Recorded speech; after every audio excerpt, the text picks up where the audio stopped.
La vie de l'homme après la mort selon le livre d'Urantia par rapport à la théorie hindoue de la réincarnation et du karma. Bonjour, ici Slavomir Jidenko du site web urantia.online.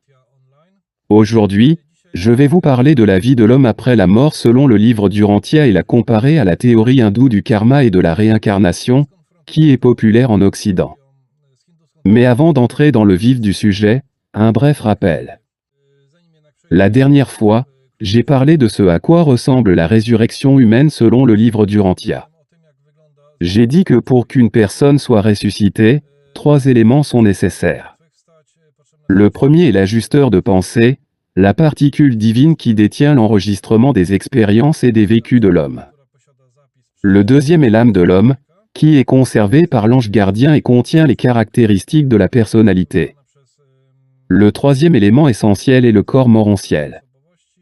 Ainsi composé, l'être humain s'éveille dans le monde morontiel, c'est-à-dire dans le monde mi-spirituel, mi-matériel. Permettez-moi d'expliquer plus en détail la théorie hindoue de la réincarnation et du karma. La théorie de la réincarnation implique la réincarnation en diverses entités matérielles. Il peut s'agir de personnes, d'animaux ou de plantes. La théorie du karma, quant à elle, est étroitement liée à la théorie de la réincarnation. Plus le karma d'une personne est bon, meilleure est son incarnation, plus le karma est mauvais, plus l'incarnation est mauvaise. La meilleure incarnation est humaine, la pire végétale. Le karma lui-même, quant à lui, peut être défini de manière générale comme le destin résultant du calcul des actes. Le but de l'homme, selon la théorie hindoue du karma et de la réincarnation, est d'atteindre un karma parfait qui lui permette de se libérer de la nécessité de s'incarner à nouveau sur Terre et d'échapper ainsi à la souffrance. Cet état est appelé nirvana. Permettez-moi maintenant d'aborder le sujet. Selon le livre d'Urantia, qu'arrive-t-il à une personne après la mort? À quoi ressemble l'évolution ultérieure de l'âme si l'on a survécu à la mort, ce qui, selon le livre d'Urantia, n'est pas du tout évident? De quoi dépend la survie à sa propre mort? Je l'ai expliqué dans des vidéos précédentes. J'ai collé les liens vers ces vidéos dans la description. Selon le livre d'Urantia, l'homme continue sa vie dans le monde morontiel après la mort. Notre monde est un monde matériel, tandis que le monde morontiel est un monde énergétique matériel. Dans ce monde, le corps humain est également matériel énergétique. Cependant, les gens fonctionnent dans ce monde de la même manière que dans le monde matériel, ils prennent des décisions, et ces décisions ont un effet positif ou négatif sur la suite de leur évolution spirituelle. À un moment donné, la vie morontielle prend fin pour les humains. L'homme passe dans un monde encore plus spirituel, puis, lorsqu'il a accompli toutes ses tâches, le processus se poursuit. L'évolution de l'homme est le chemin qui mène littéralement à Dieu, au monde le plus spirituel et le moins matériel. L'homme meurt dans un monde donné et renaît dans un monde de plus en plus énergétique, c'est-à-dire de plus en plus spirituel et de moins en moins matériel. La vie après la mort sur Terre est mentionnée à plusieurs reprises dans le livre d'Urantia comme une aventure éternelle. Cette aventure éternelle consiste en des tâches qu'il nous est donné d'accomplir, tout comme c'est le cas sur Terre.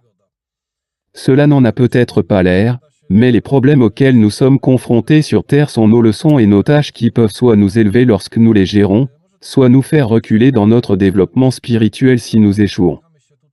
Pour confirmer que la vie future est censée être une aventure, je donne une citation.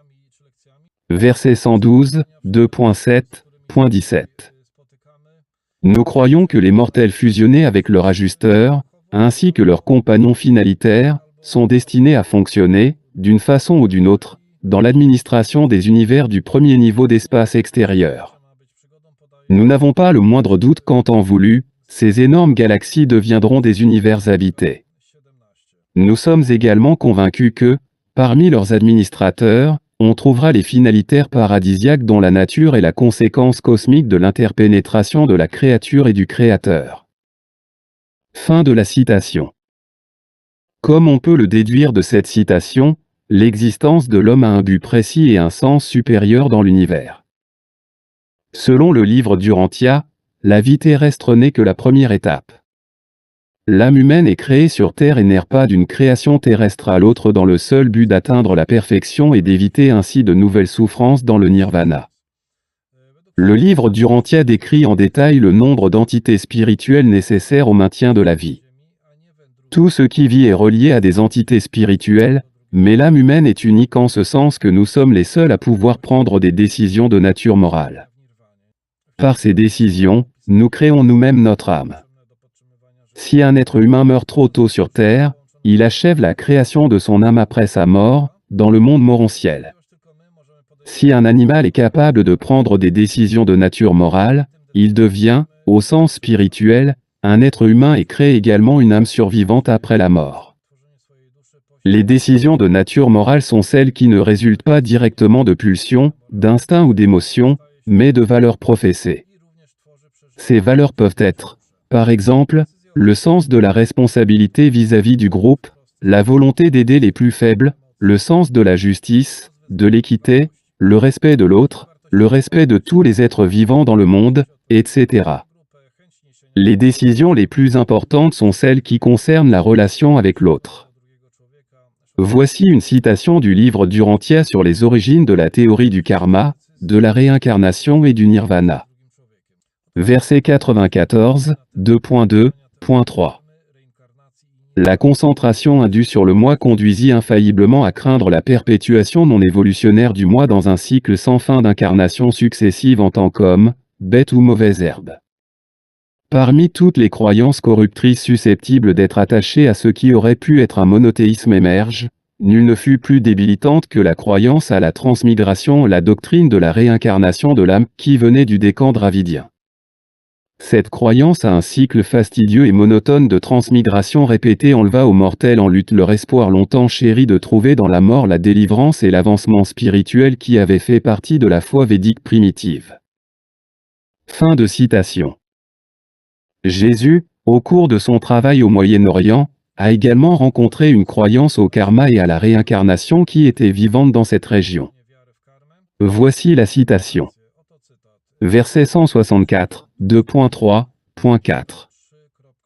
Dans toutes ces régions, il y avait une vague croyance à la réincarnation. Les anciens éducateurs juifs, ainsi que Platon, Philon et de nombreux Esséniens, toléraient la théorie que les hommes peuvent récolter, dans une incarnation, ce qu'ils ont semé dans une existence précédente. On croyait qu'ils expiaient, dans une vie, les péchés commis au cours de vies antérieures. Le maître trouva difficile de faire croire aux hommes que leur âme n'avait pas eu d'existence antérieure. Fin de citation. Selon le livre d'Urantia, la réincarnation est possible, mais ce n'est pas la norme. Les gens reviennent sur Terre lorsqu'ils ont une tâche particulière à accomplir. Normalement, l'âme humaine ne se réincarne pas dans les êtres de la Terre. Dans le livre d'Urantia, nous ne trouvons pas beaucoup de citations sur la réincarnation. Donc, à titre d'exemple, je vais donner une citation sur la réincarnation de Jésus, qui, il est vrai, n'était pas un être humain, mais un être divin. L'âme humaine est créée par un être humain mortel à la suite d'une expérience, d'une reconnaissance correcte de la réalité et, par conséquent, de décisions morales appropriées. L'âme divine, en revanche, est créée par un acte divin unique. L'âme divine n'a pas besoin d'expérimenter et de reconnaître la réalité. Pour une telle âme, les choix moraux vont de soi. Jésus avait une fonction importante dans l'administration de l'univers avant sa vie sur Terre et y est retourné après sa mort. Voici ce que nous lisons dans le livre d'Urantia. Verset 119, 2.7.5. Joshua ben Joseph, le bébé juif, fut conçu et naquit dans le monde exactement comme tous les autres enfants avant lui et après lui, sauf que cet enfant particulier était l'incarnation de Michael de Nébadon, un divin fils du paradis et le créateur de tout cet univers local de choses et d'êtres. Ce mystère de l'incarnation de la déité dans la forme humaine de Jésus, dont l'origine était par ailleurs naturelle sur Urantia, restera éternellement impénétré. Même dans l'éternité, vous ne connaîtrez jamais la technique et la méthode de l'incarnation du Créateur dans la forme et la similitude de ses créatures. C'est le secret de Son Harrington, Et ces mystères sont la propriété exclusive des fils divins qui ont passé par l'expérience de l'effusion.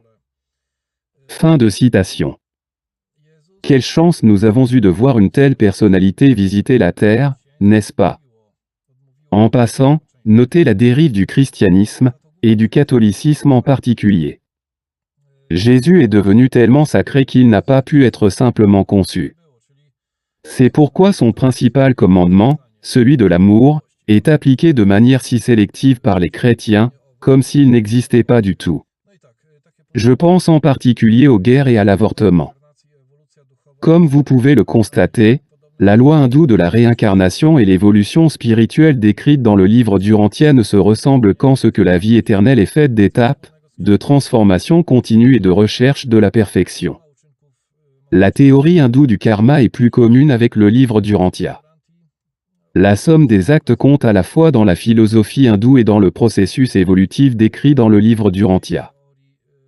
J'espère vous avoir donné un petit aperçu de ce à quoi ressemble la vie après la vie d'un être humain selon le livre d'Urantia. Ce sera tout pour aujourd'hui. Prenez soin de vous et à la prochaine fois. Lisez le livre d'Urantia par vous-même. Au revoir.